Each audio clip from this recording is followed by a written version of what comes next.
아브라함이 99세 때에 여호와께서 아브라함에게 나타나서 그에게 이르시되 나는 전능한 하나님이라. 너는 내 앞에서 행하여 완전하라. 내가 내 언약을 나와 너 사이에 두어 너를 크게 번성하게 하리라 하시니 아브라함이 엎드렸더니 하나님이 또 그에게 말씀하여 이르시되 보라 내 언약이 너와 함께 있으니 너는 여러 민족의 아버지가 될지라. 이제 후로는 내 이름을 아브람이라 하지 아니하고 아브라함이라 하리니 이는 내가 너를 여러 민족의 아버지가 되게 함이니라. 내가 너로 심히 번성하게 하리니 내가 내게서 민족들이 나게 하며 왕들이 내게로부터 나오리라. 내가 내 언약을 나와 너 및 내 대대 후손 사이에 세워서 영원한 언약을 삼고 너와 내 후손의 하나님이 되리라. 내가 너와 내 후손에게 내가 거류하는 이 땅 곧 가나안 온 땅을 주어 영원한 기업이 되게 하고 나는 그들의 하나님이 되리라. 하나님이 또 아브라함에게 이르시되 그런즉 너는 내 언약을 지키고 내 후손도 대대로 지키라. 너희 중 남자는 다 할례를 받으라. 이것이 나와 너희와 너희 후손 사이에 지킬 내 언약이니라. 너희는 포피를 베어라. 이것이 나와 너희 사이의 언약의 표징이니라. 너희의 대대로 모든 남자는 집에서 난 자나 또는 너희 자손이 아니라 이방 사람에게서 돈으로 산 자를 막론하고 난 지 8일 만에 할례를 받을 것이라. 너희 집에서 난 자든지 너희 돈으로 산 자든지 할례를 받아야 하리니 이에 내 언약이 너희 살에 있어 영원한 언약이 되려니와 할례를 받지 아니한 남자 곧 그 포피를 베지 아니한 자는 백성 중에서 끊어지리니 그가 내 언약을 배반하였음이니라. 아멘. 사랑하는 전주 안디옥교회 성도 여러분, 하나님께서는 자녀인 우리 모두에게 언약을 주셨습니다. 그리고 우리가 그 언약 중심의 삶을 살도록 그 언약 안에 머물도록 오늘도 강권하심과 도우심으로 이끌고 계십니다. 그 은혜를 누릴 수 있는 성도가 되었기에 우리는 세상 무엇과도 비교할 수 없는 참된 평안과 기쁨이 넘치는 삶이 열린 것입니다. 오늘도 함께 말씀을 심령에 새기면서 하나님이 우리에게 들려주시는 음성을 마음에 새기고 기도할 때에 언약을 이루시는 하나님에 대한 우리의 믿음이 충만해지기를 소망합니다. 창세기 17장 1절에서 2절 봅니다. 아브라함이 99세 때에 여호와께서 아브라함에게 나타나서 그에게 이르시되 나는 전능한 하나님이라. 너는 내 앞에서 행하여 완전하라. 내가 내 언약을 나와 너 사이에 두어 너를 크게 번성하게 하리라 하시니. 아멘. 하나님께서는 아브라함이 99세가 될 때까지 기다리시다가 그분이 정한 때가 되자 아브라함에게 나타나 말씀하십니다. 너는 내 앞에서 행하여 완전하라. 이 말씀을 표준 세번역 성경으로 읽으면 다음과 같습니다. 나는 전능한 하나님이다. 나에게 순종하며 흠없이 살아라 라고 기록되어 있습니다. 또한 공동 번역본으로 성경을 읽으면 다음과 같습니다. 나는 전능한 신이다. 너는 내 앞을 떠나지 말고 흠없이 살아라 라고 기록되어 있습니다. 즉 하나님께서는 아브라함에게 너는 완전하라, 너는 흠없이 살아라 말씀하며 요구하고 계십니다. 그런데 여러분, 아브라함을 포함해서 우리 중 누구도 영적으로 도덕적으로 완전하고 흠없이 살아낼 수 있는 자는 없습니다. 어째서 이렇게 벅찬 말씀을 아브라함과 우리에게 주시는 것일까요? 여러분, 하나님은 아브라함이 그리고 우리가 얼마나 연약한 존재인지를 잘 알고 계시는 분입니다. 우리의 한계를 체휼하고 계신다는 것이죠. 우리는 오늘 본문의 의미를 좀 더 자세히 해석하는 과정을 통해 하나님이 우리에게 불가능한 것을 말씀하는 분이 아니라는 것을 알 수 있습니다. 오늘 본문을 우리 히브리 원어의 의미를 살펴보면 아브라함아, 너는 너 스스로 너 자신을 완전하게 가꾸어 나가라 라고 해석할 수 있습니다. 한글 성경과는 그 의미가 사뭇 다르게 다가오지 않습니까? 한글 성경으로 보면 네가 완전함 그 자체가 되라 명령하는 명령형으로 느껴집니다. 그런데 이 구절은 실제로 명령형이 아니라 권유형이라는 것이죠. 너는 너 자신을 흠없고 완전한 인생이 되어지도록 가꾸어 나가기에 힘써라. 최선을 다해라. 강하게 권면하고 있다는 것이죠. 완전함 그 자체가 되라는 것이 아니라 완전함을 따르는, 완전함을 향하여 최선을 다하여 분투하고 나아가는 삶을 강권하고 계신 것입니다. 부담은 줄어들고 하나님이 우리를 채우라고 계심이 느껴지지 않습니까? 그렇습니다. 하나님께서는 아브라함이 완전하고 흠없는 인생으로 빚어지기를 원하셨습니다. 그래서 다신론이 자연스럽고 우상 숭배가 만연하던 시대를 살던 아브라함에게 너는 우상 숭배의 삶을 사는 길로 향하지 말고 나 여호와 하나님만을 믿고 따르기에 최선을 다하라. 바로 그것이 완전함과 흠없는 거룩한 인생으로 가꾸어 나가는 삶이다. 강권하고 계신 것입니다.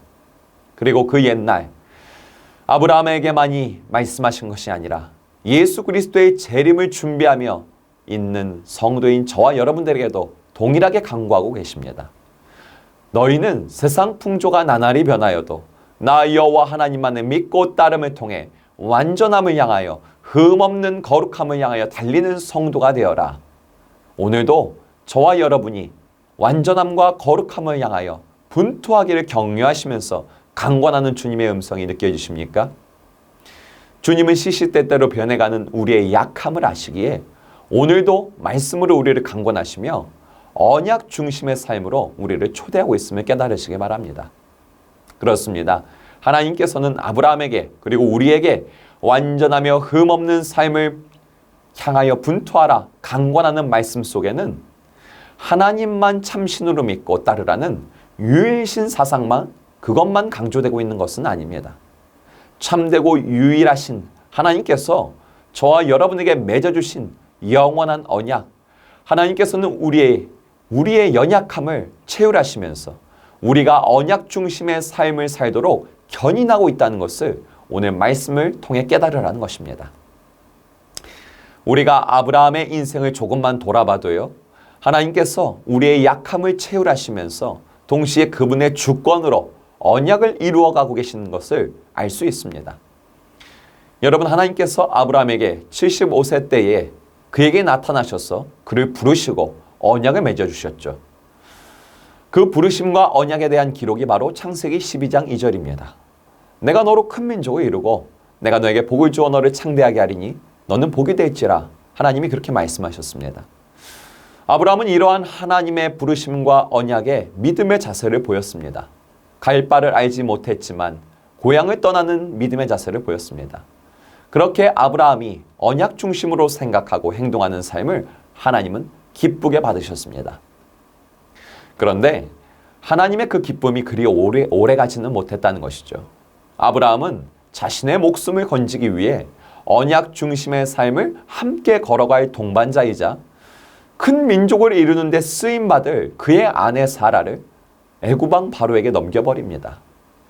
이러한 아브라함의 행동은 벅찬 인생의 위기와 문제를 만나면 언약 중심의 삶으로 생각하고 말하고 행동하는 삶이 금세 사라지는 저와 여러분의 모습을 보여주고 있는 것이죠.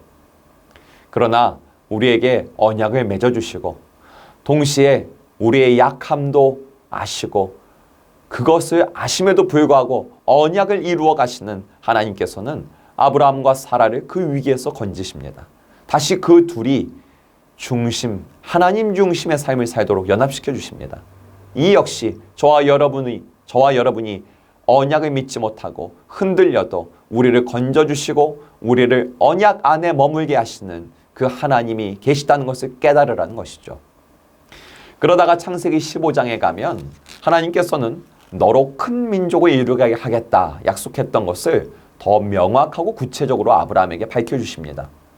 창세기 15장 4절을 보면 여호와의 말씀이 아브라함에게 임하여 이르시기를 아브라함아 네 몸에서 날 자가 너의 상속자다 말씀하십니다. 하나님은 아브라함에게 큰 민족을 이루어 주심에 대한 구체적 방향성을 밝혀주시면서 다시 한번 언약을 상기시켜 주십니다.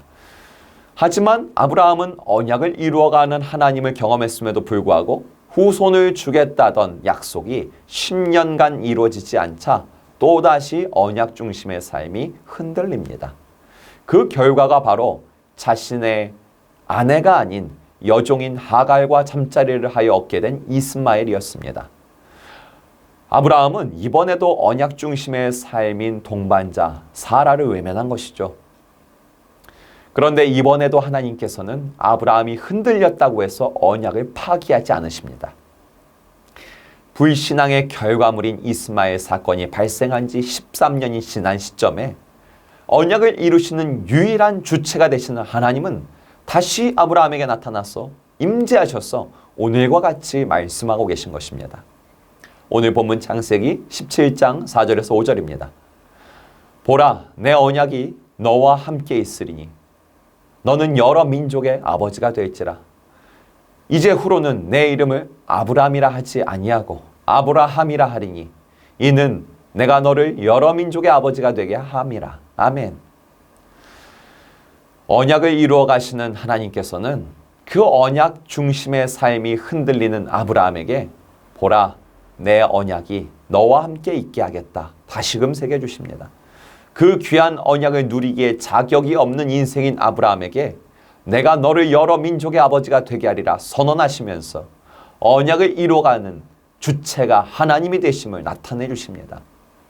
그렇습니다, 여러분. 하나님이 말씀하셨기 때문에 아브라함에게, 저와 여러분에게 언약이 머물고 있는 것입니다.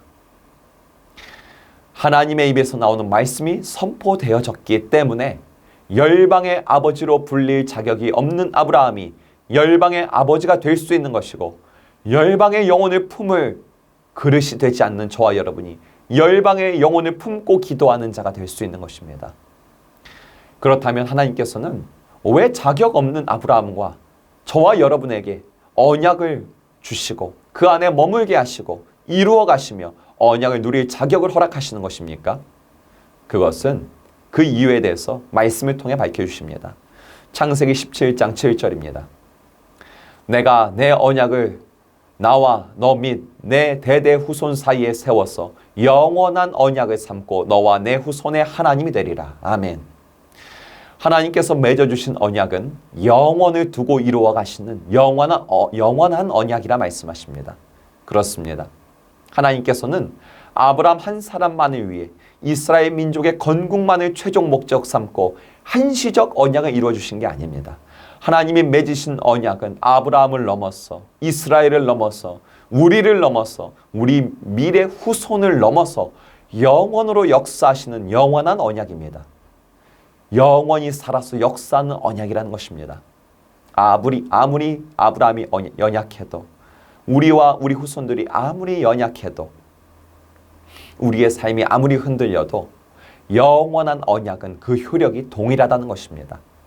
하나님께서 유한한 우리들을 영원한 언약에 머물게 하셨기 때문에 아브라함과 우리는, 그리고 모든 민족은 언약 중심의 삶을 걸어갈 수 있는 것입니다.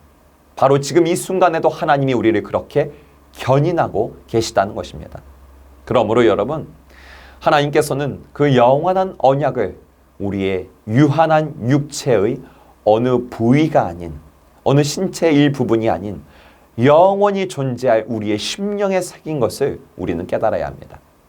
오늘 본문 창세기 17장 13절에서 14절을 보니 하나님께서 아브라함과 언약을 맺으시고 아브라함에게 속한 집안의 자녀들이나 종들이나 그 모든 생식기의 포피를 베어내는 할례를 받으라 명하십니다. 하나님께서는 내 언약이 너희 살에 있어 영원한 언약이 되리라 하시면서 육체에 행하는 할례가 영원한 언약의 표징이 된다 말씀하십니다. 그런데 여러분, 하나님께서는 우리의 몸에 행하는 할례가 하나님의 영원한 언약의 표징이 될 수 없다는 것을 모르실 리가 없습니다. 그렇다면 이러한 육체에 행하는 구약의 할례라는 이 과정을 통과하면서 결국은 무엇을 깨닫게 하기 위함입니까? 영원한 언약이 이루어지는 것은 타락한 인간의 육체로는 절대로 보증할 수 없고 도무지 이루어낼 수 없다는 것을 깨달으라는 것입니다. 우리의 육체를 근거로 하나님의 언약을 떠올리고 이루어지기에 힘썼던 것이 구약이라면 하나님은 더 이상 우리의 육체를 근거로 삼지 말라고 그분의 아들이신 예수 그리스도를 보내주십니다. 흠 없는 예수, 죄 없는 그리스도, 완전하신 어린 양의 살과 피로 언약을 성취하십니다. 따라서 아브라함과 우리들에게 동일하게 요구된 믿음은 육체의 할례를 의지하는 것이 아니라 오직 그리스도를 믿는 믿음뿐이게 된 것입니다.